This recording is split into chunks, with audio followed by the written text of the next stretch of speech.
On ne peut pas, de sa lorgnette de journalistes qui passent à peu près 2, 3 jours dans un pays, critiquer, que ce soit au plan négatif que positif, l'organisation d'un sommet comme celui-là, l'organisation d'un événement quel qu'il soit. Déjà, regardez, quand on organise un anniversaire chez soi, on n'est pas toujours sûr de tout réussir.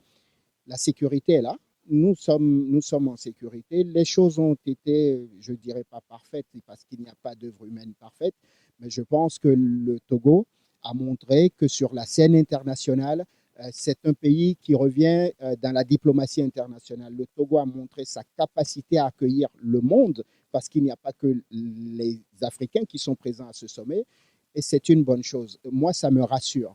Quand je vois que nos États sont capables d'organiser des événements de cette hauteur-là, avec la sécurité maximale, avec les moyens qu'il faut, le nombre de journalistes impressionnants qui parlent du Togo et de ce sommet de Lomé, je pense que sans être prétentieux et sans avoir à me mettre à la place de ceux qui doivent faire le bilan après sommet, c'est un sommet réussi. Je veux dire, aujourd'hui, c'est une forme de plan Marshall pour les pays africains. Donnons-leur la chance de doute, acceptons et respectons ce qui va découler de ces clauses, si vous voulez, la signature de la charte et attendons voir l'application. Voilà pourquoi aujourd'hui, vous avez des groupements de juristes, des journalistes, des avocats pour pouvoir aider, supporter, divulguer et soutenir la charte qui va être signée aujourd'hui. Pourquoi? Pour le bien-être du continent, des Africains, des Africaines et le futur de nos enfants. Depuis la session des experts jusqu'à la réunion des chefs d'État, je crois que tout se déroule très bien, surtout au niveau des débats. On a constaté que les gens ont véritablement envie d'aller à cette charte-là, une charte contraignante pour permettre à l'Afrique de lutter efficacement contre la piraterie maritime afin d'impulser un nouveau développement à l'Afrique. C'est vrai que pendant longtemps, l'Afrique a négligé les océans et pourtant, Dieu seul sait combien de marchandises on transporte par les océans quotidiennement pour que nos populations puissent vivre. Et donc, je crois que on peut dire enfin l'Afrique se réveille, l'Afrique prend conscience qu'on doit aussi s'appuyer sur les océans afin de se développer. Surtout qu'il y a aussi l'aspect économie bleue qui est développé afin de permettre à nos économies de pouvoir s'appuyer aussi sur le bleu, les océans. Essentiellement, il a été question de sécurité, sûreté maritime, développement en Afrique. Il y a plusieurs thématiques qui ont été développées, la pêche illicite, lutte contre les trafics d'armes et les métiers de la mer, tout ce qui tourne autour économie bleue et tout ça. Mais moi, en tout cas, je retiens essentiellement une chose. Nos États aujourd'hui manifestent la volonté de, de se donner les moyens de sécuriser et de garantir la protection et la bonne exploitation des océans et des mers. Mais est-ce que cette volonté va se limiter là? C'est là la grande question.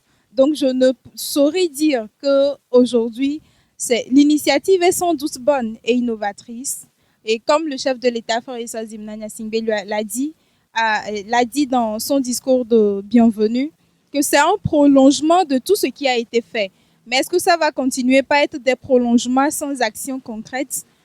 Je ne saurais répondre. Il serait bien que la charte soit signée, soit adoptée et que les clauses de la charte soient respectées. C'est seulement à cette condition qu'on peut dire que le sommet extraordinaire de l'Union africaine sur la sécurité, la sûreté maritime et le développement en Afrique que Lomé a accueilli et abrité a été un succès. J'ai retenu surtout les discours du président en exercice de l'Union africaine, Idriss Déby, qui a parlé un peu de l'enjeu que constituent aujourd'hui les fonds marins, les fonds bleus pour la sous-région ouest africaine.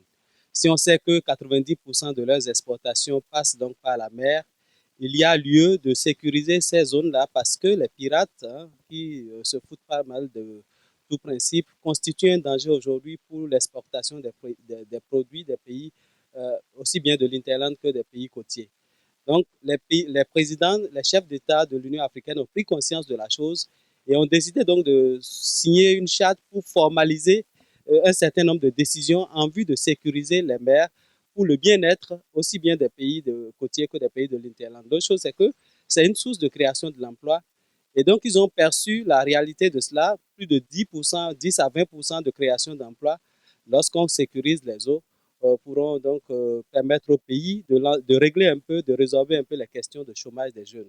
Donc c'est un sommet qui a tenu ses promesses, aussi bien dans l'organisation que dans la qualité des débats. Je pense que cette signature vient à point nommé, d'accord, pour le bonheur des peuples africains et surtout de la jeunesse et des femmes.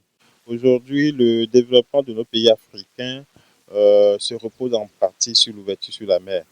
Et cette mer, ces océans sont occupés par des trafiquants qui ne permettent pas la circulation des devises, puisque aujourd'hui, même si le Niger, qui est un pays qui n'a pas de frontière avec la mer, veut vendre son uranium, il passe par le Bénin pour passer par la mer avant d'aller en France, etc. Et donc, c'est important pour les pays africains de réfléchir sur la question comment faire pour qu'il y ait de moins en moins ces attaques sur les océans, pour que le développement aussi qui est calqué un peu sur l'ouverture sur la mer soit pérenne. Les moyens à déployer sont énormes.